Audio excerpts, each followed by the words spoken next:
ये तो हम सब लोग जानते हैं कि इलेक्ट्रिक कार्स भविष्य में एक प्रोमिनेंट मींस ऑफ ट्रांसपोर्टेशन होने वाला है, लेकिन क्या ये कार्स पेट्रोल और डीजल पावर्ड कार से भी ज्यादा एफिशिएंट है जैसा कि हमें बताया जाता है, या फिर ये सिर्फ फॉसिल फ्यूल से होने वाले कार्बन एमिशन को बैटरी मैन्युफैक्चरिंग और पावर प्रोडक्शन के प्लांट्स पर शिफ्ट कर देगा। जानते हैं इलेक्ट्रिक कार्स के बारे में कि आखिर ये कितनी इको फ्रेंडली है क्वेश्चनर हिंदी के इस वीडियो में।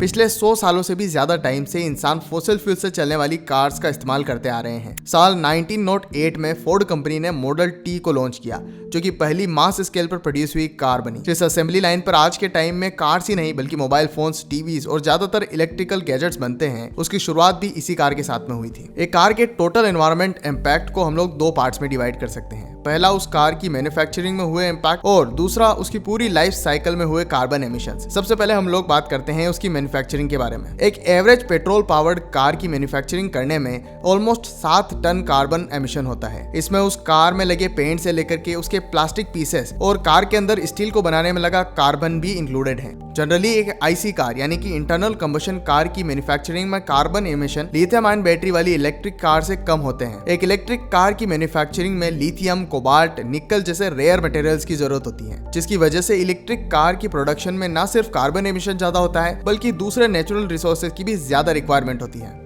जैसे एग्जांपल के लिए 1 किलोग्राम लिथियम को एक्सट्रैक्ट करने के लिए 8000 लीटर से ज्यादा पानी लगता है। बैटरी में पाए जाने वाले कोबाल्ट मेटल को जमीन से एक्सट्रैक्ट करना पड़ता है, जिस वजह से हाई अमाउंट्स में ग्रीन हाउस गैसेस एनवायरनमेंट में रिलीज हो जाती है। अनफॉर्चुनेटली कई बार ऐसे दूसरे मटेरियल्स को एक्सट्रैक्ट करने के लिए चाइल्ड लेबर्स का भी इस्तेमाल किया जाता है। तो अगर इस तरह से देखा जाए तो आईसी कार्स इलेक्ट्रिक कार्स के कंपैरिजन में मैन्युफैक्चरिंग के टाइम में एनवायरनमेंट के लिए ज्यादा सूटेबल होती है। नाउ इसका मतलब ये नहीं है कि एक इलेक्ट्रिक कार अपनी पूरी लाइफ टाइम में आईसी कार से ज्यादा ग्रीन हाउस गैसेस और कार्बन प्रोडक्शन करती है। ओवरऑल अपनी पूरी लाइफ साइकिल में एक इलेक्ट्रिक कार आईसी कार के कंपैरिजन में कहीं गुना ज्यादा एफिशिएंट होती है। देखा जाए तो एक इलेक्ट्रिक कार को चलाने के लिए लगी इलेक्ट्रिसिटी भी उसके कार्बन फुटप्रिंट को डिसाइड करती है। अगर एक कार को चलाने के लिए जो इलेक्ट्रिसिटी बनाई गई है उसका 100% इलेक्ट्रिसिटी फॉसिल फ्यूल जैसे कि कोल को जला करके बनाई गई है, तो उस कार के कार्बन इमिशन को इंजन से निकाल करके बेसिकली कोल प्लांट पे शिफ्ट कर दिया गया है। कोल की एफिशिएंसी की बात करें तो ये 33% एफिशिएंट होते हैं, मतलब कि ये अपने अंदर प्रेजेंट 33% फ्यूल को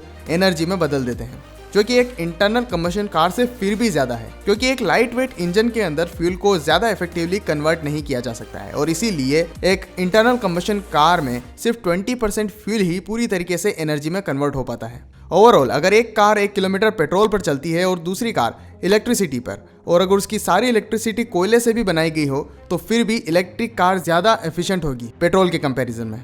इसमें सबसे अच्छी बात यह है कि अब सारे देश अपनी पावर सोर्स का ज्यादा से ज्यादा सोर्स रिन्यूएबल्स की तरफ डाल रहे हैं। इंडिया में आज के टाइम में 51% इलेक्ट्रिसिटी कोयले से बनती है, 11% हाइड्रो इलेक्ट्रिक प्लांट से और 29% विंड, सोलर और दूसरे रिन्यूएबल पावर सोर्सेज से। कुछ कंट्रीज इस मामले में इंडिया से काफी ज्यादा आगे है, जैसे कि नॉर्वे की 99% इलेक्ट्रिसिटी रिन्यूएबल सोर्सेज से आती है। पैराग्वे और आइसलैंड अपनी 100% इलेक्ट्रिसिटी रिन्यूएबल सोर्सेज से लेते हैं। इन सब के अलावा इलेक्ट्रिक कार्स की सबसे खास बात यह भी होती है कि इनके अंदर मोटर्स लगी होती है, जबकि आईसी कार्स के अंदर ऑयल्स होते हैं जो कि गर्म होने पर हार्मफुल केमिकल्स को सराउंडिंग में छोड़ते हैं। इसके अलावा इंडिया जैसे देश में, जहां पे हमारे देश का बिलियंस ऑफ डॉलर्स का फॉरेन एक्सचेंज ऑयल रिच देशों को देना पड़ता है क्रूड ऑयल को खरीदने के लिए, इलेक्ट्रिक कार्स का इस्तेमाल हमारे लिए और भी ज्यादा इंपॉर्टेंट है।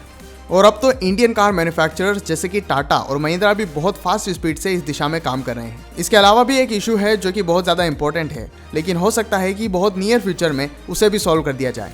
एक बैटरी को कभी भी रिसाइकल नहीं किया जा सकता है और इसीलिए कई सारी कंपनीज ट्राई कर रही है कि एक बैटरी के अंदर प्रेजेंट रिसोर्सेज को फिर से रीयूज किया जा सके। अगर ऐसा कर पाना संभव हुआ तो इलेक्ट्रिक कार्स के कार्बन एमिशंस और ज्यादा नीचे हो जाएंगे और अपने रिसोर्सेज को रीयूज करने की वजह से ये आईसी कार से कहीं गुना ज्यादा इफेक्टिव हो जाएगी।